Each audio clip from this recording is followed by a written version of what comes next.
Assalamualaikum. In next lecture of clinically and therapeutic nutrition, I discuss about the enteral feeding and parenteral feeding. Enteral feeding means के provide the nutrition delivery by a feeding tube or the intervention infusion. like इसमें to type की feeding है।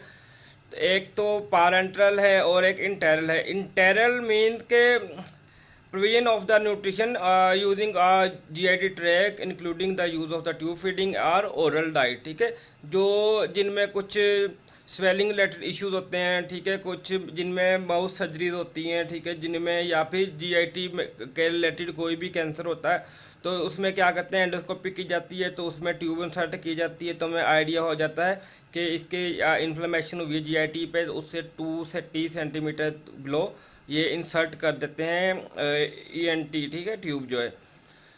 तो इसके अलावा एक और root है, वो है parenteral. Parenteral away from the body. ये होता है कि इसमें ये होता है कि इंट्रावेनस जो है इनविजन की जाती है, intravenous provision of the nutrition bypass of the GIT tract के जैसे कि इसके नाम से शो होता है कि पार एंटेरल मीन के बिसाइड द इंटेरल के बिसाइड इंटेस्टाइन, ठीक है, कि इसमें इंट्रावेनसली फ्लूइड जो है इलेक्ट्रोलाइट्स हैं या फिर जितने भी मैक्रोन्यूट्रिएंट्स हैं वो इन्फ्यूजन की जाती है, ठीक है। ये इसमें क्या जगुलर वैन जो है उसके थ्रू ये की जाती है, ठीक है। तो अब ये हम किस तरह फाइंड करते हैं कि एक पेशेंट है उसको इंटेरली पे लेके जाना है कि वो पारेंटली फीडिंग पे लेके जाना है, ठीक है। फर्स्ट क्वेश्चन यही राइज होता है कि क्या जो वो पेशेंट है वो जो उसका जो न्यूट्रिशन स्टेटस है क्या वो एडिक्वेट है कि नहीं है। अगर वो है तो हम उसको ट्राई करेंगे कि हम उसको ओरली डाइट दें, ठीक है, ओरली एक बैलेंस डाइट दें जिसमें high no nutritious based diet हो, ठीक है, एक बैलेंस डाइट हो। लेकिन उसमें भी हम क्या कर सकते हैं कि आईवी के थ्रू जितने भी इलेक्ट्रोलाइट्स हैं वो हम इन्फ्यूजन उसकी कर सकते हैं, ठीक है। अगर अगर उनमें एडिक्वेट स्टेटस नहीं है तो फिर हम उनमें क्या करते हैं, उनमें हम फीडिंग रूट सिलेक्शन करते हैं कि आया कि हमने इसको इंटेरली फीडिंग रूट हमने एडमिनिस्ट्रेशन करना है डाइट के, हमने इसे पारेंटली फीडिंग यूज़ करनी है, ठीक है। फिर इसके जीआईटी ट्रैक पे डिपेंड होता है कि अगर जीआईटी ट्रैक है, ठीक है, अगर वो प्रॉपर फंक्शनल है, ठीक है, गेमिंग तो फिर हम कौन सा रूट प्रोवाइड करेंगे, अगर अगर ना हो तो फिर हम कौन सा रूट चूज़ करेंगे, ठीक है।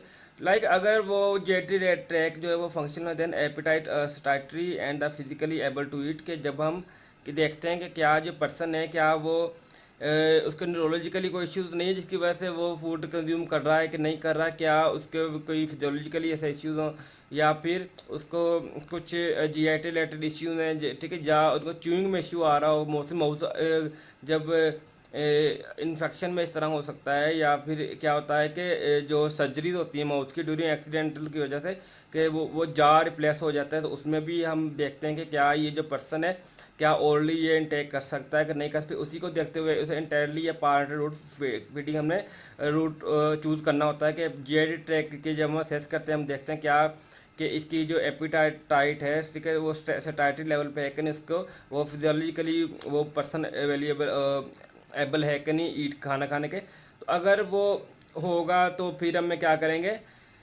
फिर हम उन्हें इंटीरियर न्यूट्रिशन देंगे, ओरली देंगे या फिर सप्लीमेंट्री इंट्रोड्यूस कर देंगे, ठीक है, ओरली हम उसे इंट्रोड्यूस कर देंगे, ठीक है। अगर उनमें नहीं होगा या फिर न्यूट्रिएंट टेक इनएडिक्वेट होगा तो फिर मैं इंटेरली फीडिंग रूट हमने एडमिनिस्ट्रेट करेंगे उनमें, ठीक है। उनमें फिर कैसे हम एडमिनिस्ट्रेट कर सकते हैं, उसमें ओरोफरेंगियल ट्यूब के थ्रू या नेजोफरेंगियल ट्यूब के थ्रू हम उनमें इंटेरल हम इंट्रोड्यूस कर सकते हैं। जैसे फर्दर आगे हम पढ़ेंगे कि इसमें कौन कौन सोल्यूशन इसमें इंजेक्ट करते हैं, ठीक है। देन के अगर उनके जीआईटी फंक्शन प्रॉपर नहीं ना वर्क कर रही हो तो फिर हम उन्हें शॉर्ट टर्म के लिए, ठीक है, अगर वो सिविली मालनूरिश में हो तो उनको हम पारेंटल रूट पे ले जाते हैं, ठीक है। उनको GIT like GIT total disturb हो चुकी है, उनको स्टमक का कैंसर हो गया, ठीक है, तो फिर उसमें क्या करते हैं हम डायरेक्ट फ्लूइड इंटेस्टाइन में इंजेक्ट करते हैं, ठीक है। वो किस तरह का आईवी के थ्रू कर सकते हैं या वो किसी और फीडिंग रूट के थ्रू लाइक इन्विजन जो इन्विजन करते हैं वो जगुलर वैन के थ्रू करते हैं, ठीक है, या फिर और वैन के थ्रू कर सकते हैं पारेंटल फीडिंग के away from the central body, ठीक है। कि अगर पैरेंटल न्यूट्रिशन करेंगे इसके पेरिफेरल वेन के थ्रू या फिर सेंट्रल वेन के थ्रू, दूसरी जो वेन है सेंट्रल वेन कहेंगे कि पैरेंटल जो न्यूट्रिशन की हम उसे प्रोविजन करेंगे, ठीक है। देन इंटेरियर न्यूट्रिशन सपोर्ट के हम जो किन को इंटेरली फीडिंग पे लेके जाते हैं, सबसे पहले तो हमें देखना है कि क्या जो पर्सन है, ठीक है, या जो सब्जेक्ट है, क्या वो पुअर एपिटाइट पे, ठीक है, क्या वो नॉर्मली एपिटाइट उसकी नहीं है कि, या ठीक है, या उसको न्यूट्रिशन रिलेटेड कोई प्रॉब्लम है, तो हम उनको जो प्रोवाइड करते हैं देन उनको इंटेरियर फीडिंग पे लेके जा सकते हैं, ठीक है।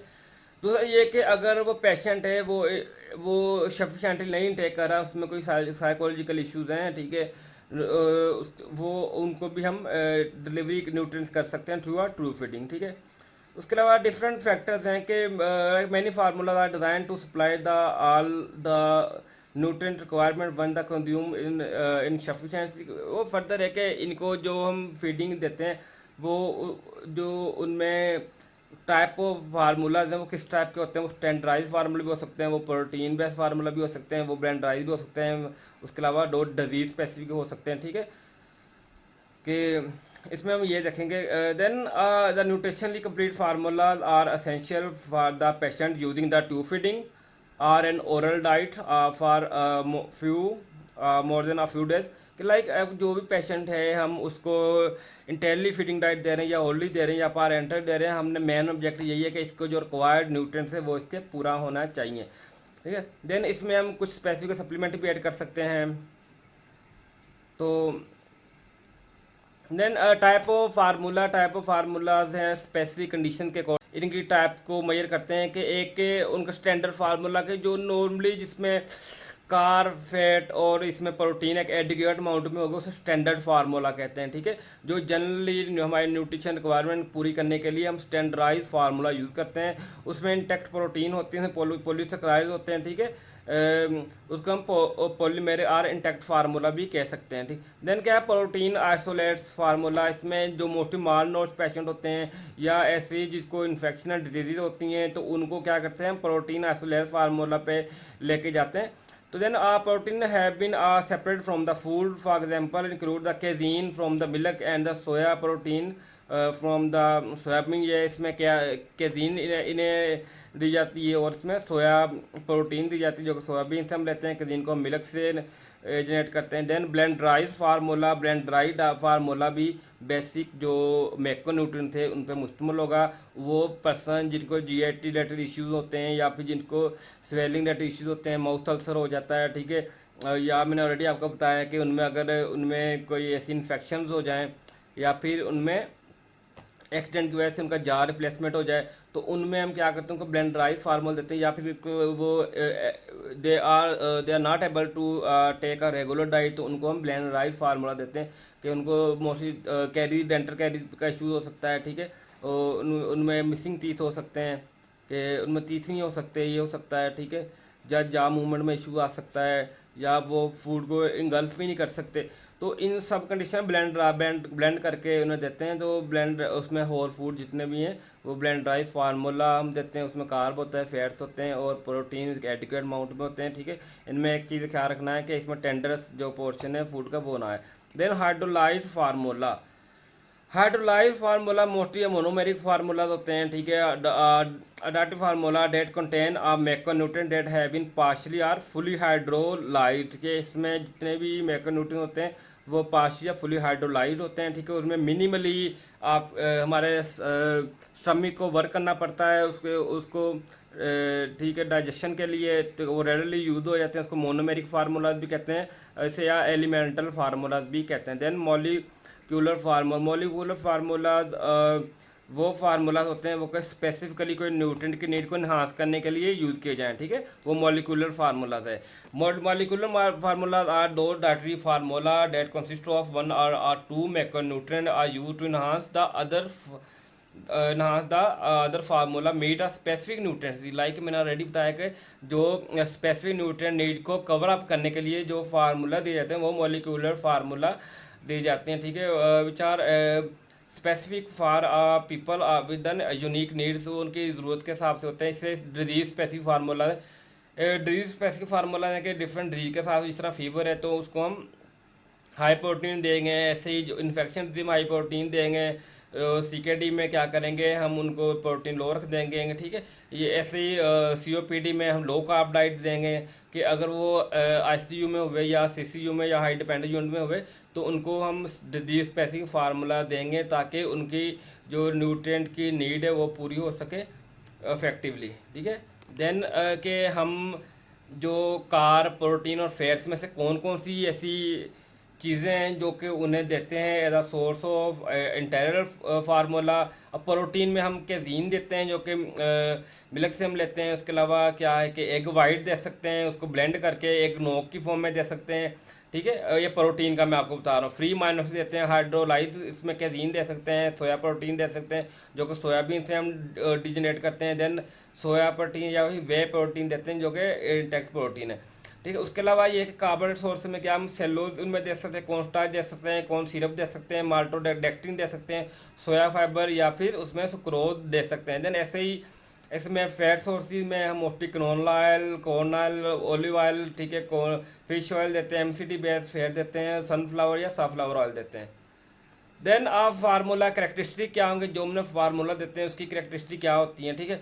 सबसे पहले हम एनर्जी डेंसिटी को देखते हैं, कि एनर्जी डेंसिटी को देखते हैं कि लाइक पर ml वो कितनी कैलोरी दे रहा है, कि जो हम फ्लूइड उन्हें दे रहे हैं, इलेक्ट्रोलाइट जो भी हम उन्हें एडमिनिस्ट्रेट कर रहे हैं, इंटरनली फीडिंग दे रहे हैं, वो उसमें पर ml कितना हमें एनर्जी प्रोवाइड करेगा, कितना, ठीक है। वो क्या है, energy density. The energy density of the entire formula range from 0.5 to 2 kilo calorie per millilitre of fluid के। अगर किसी पर्सन को इलेक्ट्रोलाइट का लेवल ज़्यादा रिक्वायर्ड है तो उसमें हम क्या करते हैं, उसको हम 0.5 से 1 किलो कैलोरी तक उसका एनर्जी डेंसिटी रखते हैं, ठीक है। अगर किसको highly nutritious and highly energy dense diet चाहिए होती है तो उसमें हम क्या करते हैं, उसको हम 2 किलो कैलोरी पर ml ऑफ फ्लूइड तक ले जाते हैं, ठीक है।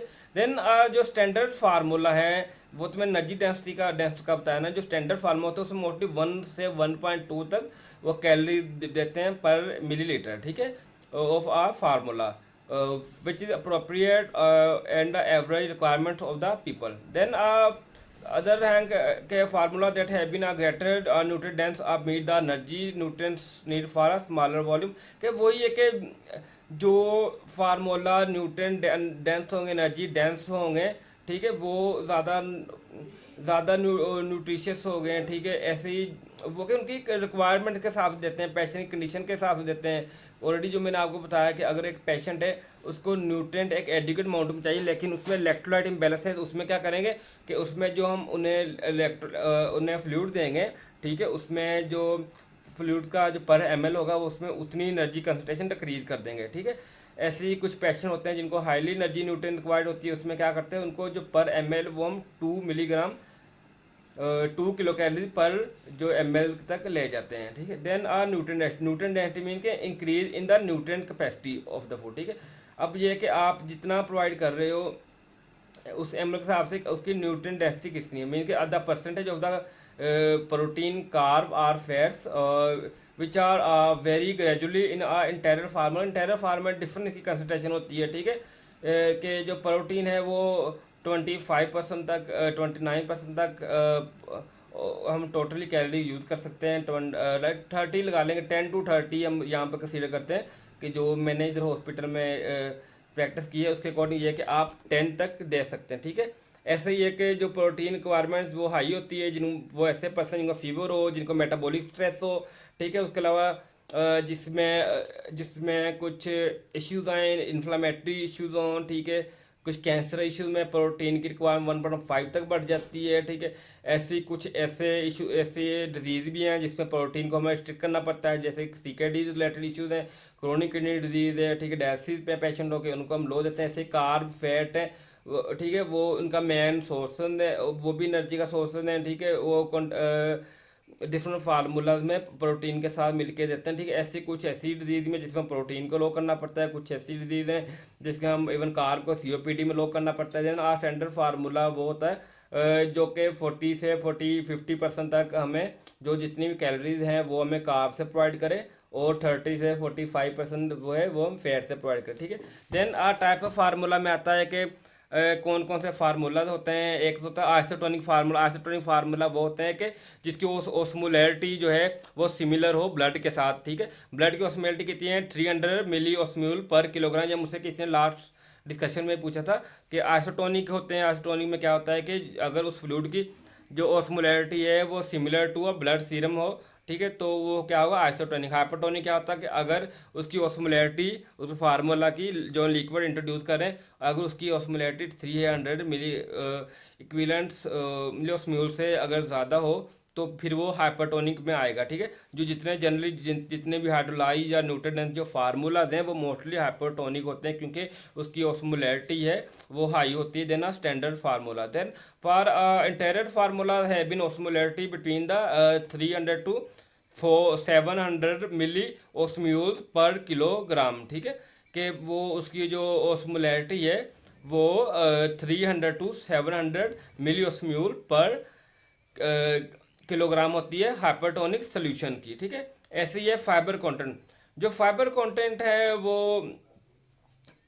स्पेसिफिक है कि हर डिजीज़ के लिए, ठीक है। अब कुछ में फाइबर हम हाई रखते हैं मोस्टली जिसमें डायरियल कंडीशन में या कॉन्स्टिपेशन कंडीशन में, ठीक है।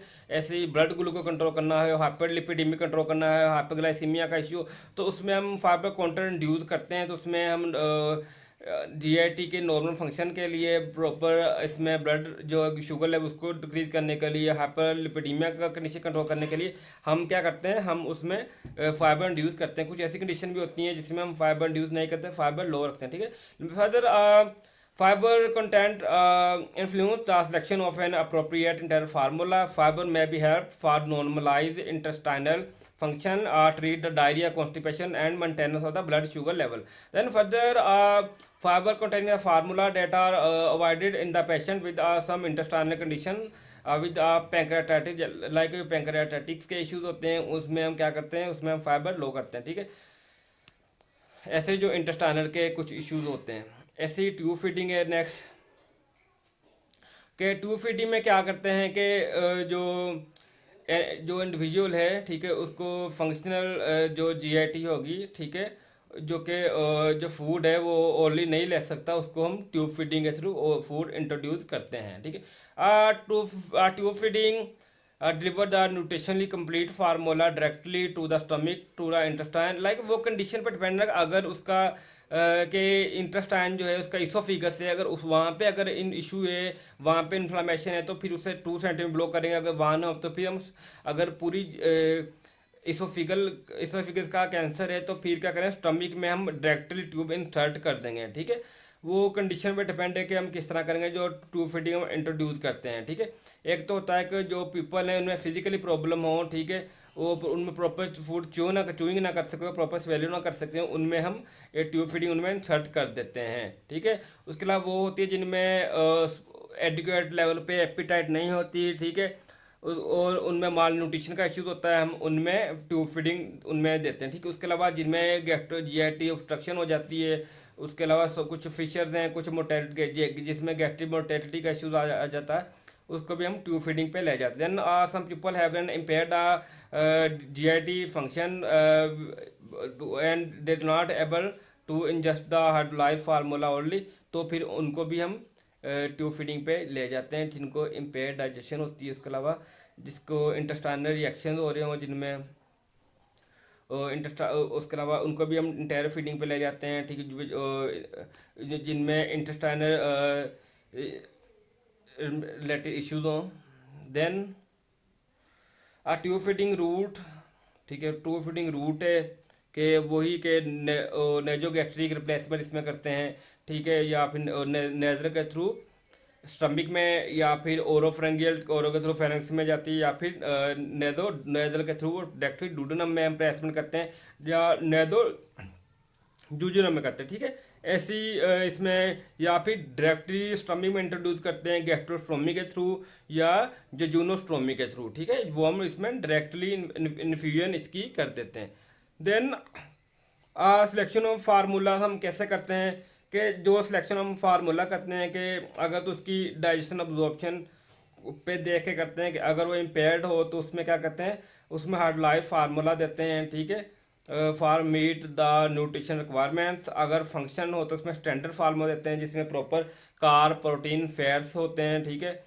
देन वो अगर उनके फाइबर के पे डिपेंड करता है कि उसको मॉडिफिकेशन हमने किस लेवल पे करनी है, कि अगर या तो लो फैट देंगे या हाई फाइबर देंगे या लो फाइबर देंगे, ठीक है। अगर मॉडिफिकेशन की ज़रूरत हो या फिर देखते हैं वहाँ पे लो फाइबर देना है कि हाई फाइबर देना है। अगर लो फाइबर देते हैं और या लैक्टोज फ्री देना है या प्रोटीन आइसोलेटेड फार्मूला देना है, ठीक है, या फिर हाई फाइबर देना है, ठीक है, या फाइबर रिच जो भी फार्मूला देना है वो देना है, ठीक है। अब ये है कि अगर ना हो तो ये इनका सारा ये मिलता है जाके कि जो भी न्यूट्रिशन नीड्स हैं वो इंडिविजुअली जो कि टॉलरेट कर सकता है। कि अब उसमें फिर फर्दर देखते हैं कि मॉडरेट न्यूट्रिशन नीड्स इनकी हाई एनर्जी प्रोटीन नीड्स है, या फिर कि उनकी जो ग्लूकोज इंटॉलरेंस स्टैंडर्ड फार्मूला हैं या कि फ्लूइड, या फिर देखते हैं कि इसको ज़रूरत क्या है, ठीक है, उसी के हिसाब से इन्फ्यूजन करते हैं कि उनमें इलेक्ट्रोलाइट डेफिशिएंसी हो तो, ठीक है, या कि उनमें जो सोडियम और पोटाशियम की डेफिशिएंसी है, सोडियम रिस्ट्रिक्शन है, ठीक है। अगर वो मॉडरेट न्यूट्रिशन डाइट हो तो उसमें हम क्या करेंगे, न्यूट्रिशन नीड हो तो उसमें हम क्या करें, स्टैंडर्ड फार्मूला देंगे, उसमें ब्लेंड फार्मूला दे सकते हैं with the moderate content of fibre, ठीक है। अगर वो उसे highly energy and highly proteinaceous formula चाहिए तो उसको हम क्या करेंगे, हाई कैलोरिक बेस्ड फार्मूला देंगे, हाई प्रोटीन बेस्ड फार्मूला देंगे, ठीक है। उसके अलावा उसको इम्यून सपोर्ट देंगे मोस्टली हीलिंग के लिए और कुछ इन्फेक्शन के लिए, ठीक है। ऐसे ही कोई डायबिटिक पेशेंट हो तो उसे ग्लूकोज इंटॉलरेंस का इशू आएगा, देन उसको ग्लूकोज का मॉडिफाई कर लेंगे जो उसका फार्मूला देंगे ग्लूकोज इंटॉलरेंस के लिए, ठीक है। ऐसे ही कुछ ऐसे पेशेंट होते हैं जिनमें सोडियम और फ्लूइड की रिस्ट्रिक्शन आती है, उसमें क्या करें, हम हाई कैलोरिक लो सोडियम के उसमें लो फास्फोरेट डाइट देंगे। ऐसे ही कुछ ऐसे होते हैं जिसमें इलेक्ट्रोलाइट का इशू आता है, उसमें क्या करेंगे, उसको हम जो है हेप्टिक इनसफिशिएंसी जो फार्मूलाज हैं वो देंगे, मोस्टली जो लिवर को और किडनी को देखते हुए फंक्शन को देखते हुए फार्मूला देंगे, ठीक है। देन आप फार्मूला डिलीवरी ये है कि अगर इसमें दो हैं कि इंटरमाइटेंट है, ठीक है, इंटरमाइटेंट फीडिंग है और कंटिन्यूस फीडिंग है। Intermittent feeding days are nutrient needs can be meet by the delivery large amount of formula several time a day, ठीक है। अगर लार्ज अमाउंट ऑफ फार्मूला दें सेवरल टाइम ऑफ डेज के लिए उसे इंटरमाइटेंट फीडिंग कहेंगे। अगर स्मॉल अमाउंट ऑफ कंटिन्यूसली दें थ्रू आउट दें उसे कंटिन्यूस फार्म के लाइक अगर उसे कंटिन्यूसली फीडिंग दे रहे हैं तो वो कंटिन्यूस फीडिंग में आएगा, ठीक है। अगर उनमें लार्ज अमाउंट देते हैं after specific interval of time तो वो क्या इंटरमाइटेंट फार्मूला में आएगा, ठीक। ऐसे ही देन पेशेंट में also be start the continuous feeding and gradually transit into the intermittent feeding. ऐसे ही मतलब कि कुछ पेशेंट होते हैं जो सीवियर कंडीशन में क्या करते हैं, कंटिन्यूसली फीडिंग पे जाते हैं। Then with the interval of the time with the improvisation in their GIT mortality their symptom उनको हम इंटरमाइटेंट फीडिंग पे ले आते हैं, ठीक है। देन इंटरमाइटेंट फीडिंग ये होती है कि उसमें डिलीवरी की जाती है 250 to 400 ml और फार्मूला ओवर 20 to 40 मिनट, ठीक है। ऐसे जो कंटिन्यूसली फार्मूला उसमें ये होती है कि उसमें 8 to 24 आवर्स के लिए कंटिन्यूसली फीडिंग करवाई जाती है। ऐसे बोलस फीडिंग है कि जो हम 250 से लेकर 500 ml तक फार्मूला देते हैं, ठीक है, इस बोलस फीडिंग में कि लेस देन 15 मिनट्स के बोलस फीडिंग में ये है कि कम अज़ कम 15 मिनट के लिए हम उसको उस टाइम पे डेफिशिएंसी कवर करने के लिए 500 तक हम उसे 15 मिनट में फार्मूला में इंट्रोड्यूस करवाते हैं, ठीक है। देन फार्मूला वॉल्यूम जो है इंटरमाइटेंट फीडिंग में भी start about 120 to 150 millilitre in Etah initial के जो इंटरमाइटेंट फीडिंग है उसमें क्या करते हैं 150 to 200 मिलीलीटर उसमें इनिशियल स्टेप पे देते हैं। देन फर्दर क्या करते हैं कि increase gradually up to 15 to 100 millilitre with every feeding until the goal of the volume is reached or achieved, ठीक है। देन कंटिन्यूसली फीडिंग में ये होता है कि 30 to 40 ml पर और उनमें देते हैं, ठीक है। Then raise up to 30 millilitre per hour after 6 to 8 hours, ठीक है। देन इन पारेंटल फीडिंग ये हम प्रैक्टिकल में डिस्कस करेंगे, ओके।